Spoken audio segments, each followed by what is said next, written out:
Thanks for staying tuned. I'm Stanford Howard with the November 21st Thursday edition of the Hgptv Sportscast. At the Nationals, the number of athletes from the far-flung areas of Guyana participating at the National Championship is continuing to get larger each year. Region 8 Patara Super Rooney is one of those areas. Jaden Samuels has more.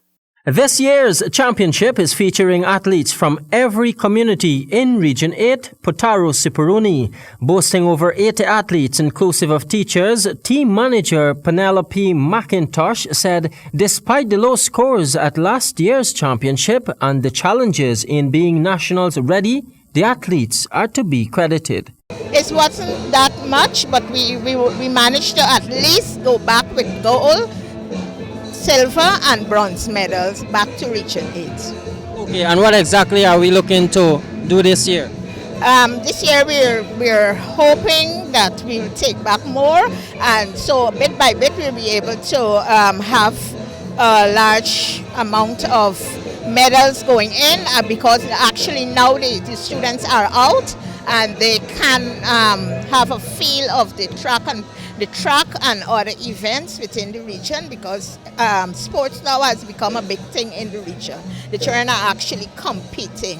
When I say competing, they're competing with each other, because it's a very difficult region. You have to bring children, have to walk 3 miles, 4 miles to actually meet to compete with each other. And so it's an effort, and because of that effort, with the push from the REO, Miss Mitzi Campbell, we were able to overcome all of our difficulties to bring those children out to nationals. The team manager opined that focus must be kept on that particular district given the positive attitude from the aspiring young sportsmen and women from that region. It's very encouraging. They give you that spirit, that will, and they are at a stage now that they would not give up. They would fight to the last. Even if they come in the last runner, they have that will that they should finish their race, because we're aiming to get better athletes and sportsmen, man and woman from region number 8. Okay, finally, in this new undertaking, what are some of the challenges? In terms of having our athletes? In terms of putting everything together, making it a reality. The logistics is very what should I say? The logistics it's a mammoth task, but we have athletes from every village in region number 8. We managed to get athletes from every village in region number 8. Jaden Samuels, Hgp Sport. Still at the National Championship. On the penultimate day of this year's National Swimming, Cycling and Athletics Championship being held at the Lenora Track and Field Center. Defending champion District 10 maintains the lead going into the final day. At the start of the day, the defending champions Upper Demerara Kukwani were ahead on 550 points. And in second, the East Coast District 4 with 316 points, with District 6 followed up in third position with 305.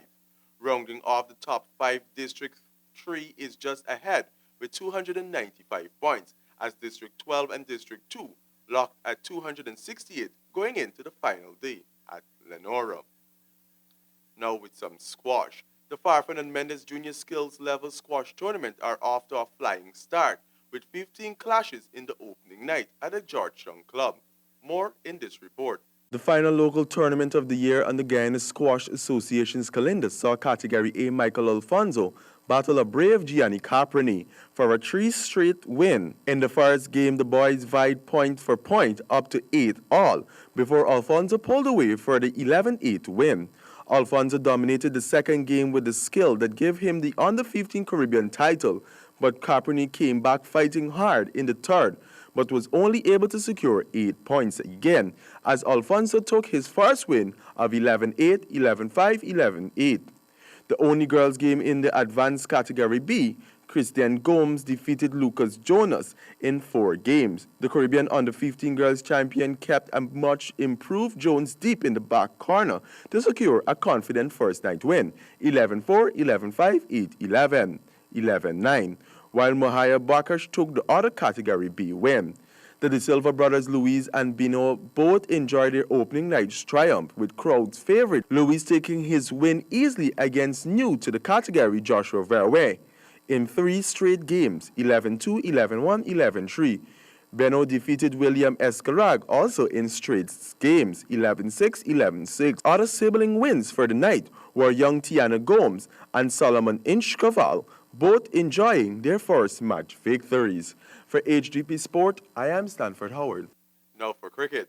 Poor performance in the T20 series from the women in maroon as the Indian women ended with a whitewash at Providence last evening. More in this report. The Windies women, who would have no doubt been looking to excel in their last few T20 matches at home before heading off to Australia next February for the Women's T20 International World Cup, will now have to return to the drawing board. After losing the one-day format 2-1 and hoping for better luck, the women in maroon were hoping for a better shot in the 5-match T20 series, which bowled off in St. Lucia, but they lost the 2 games played there and the next 3 matches, which were played in Guyana at the Providence National Stadium. In the final match of the series, which was played on Wednesday night, the women in blue took to the field after the toss and were off to a shaky start, losing their first 2 wickets for 17 runs in the 4th over. Nevertheless, it was the 3rd wicket stand between Jemima Rodriguez with a well-played 50 and Vida Krishmanat 57 not out that saved the day with their partnership as the Indian women got to 134 for 3 of their 20 overs. In reply to the modest target, the Windies women also had a horrid start, which continued throughout the match. The only batswomen with significant contribution towards the target was Kishana Knight with 22 and Tremaine Campbell with 19. As wickets kept tumbling, the Windies only managed to score 73 for 7 of their 20 overs, handing India the win and the series 5-0. For HGP Sport, I am Stanford Howard. And finally, problems with the ball continue to shake the West Indies team as yet another West Indies cricketer has been suspended. This time around, it's a bowler from Guyana. Find out more from Jaden Samuels. In cricket news, Guyana pacer Ransford Beaton has been suspended from bowling by Cricket West Indies with immediate effect after his action was deemed illegal, according to an ICC-accredited testing centre for suspect bowling actions. Beaton's action was found to be in breach of the permitted 15 degrees under the playing regulations.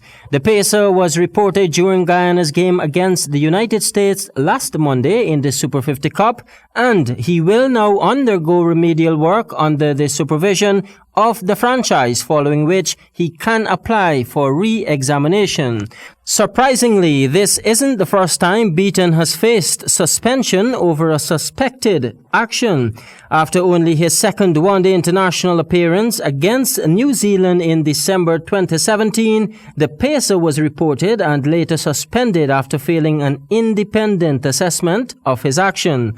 But he successfully remolded his action in the subsequent months and was cleared to bowl again in late August 2018. Beaton has played 2 one-day internationals for West Indies, both in December 2017. Jaden Samuels, HGP Sport.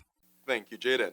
And that's all we have for this edition of the HGP Sportscast. But do remember, many men go fishing all of their lives without knowing that it is not fish they're after. Goodbye.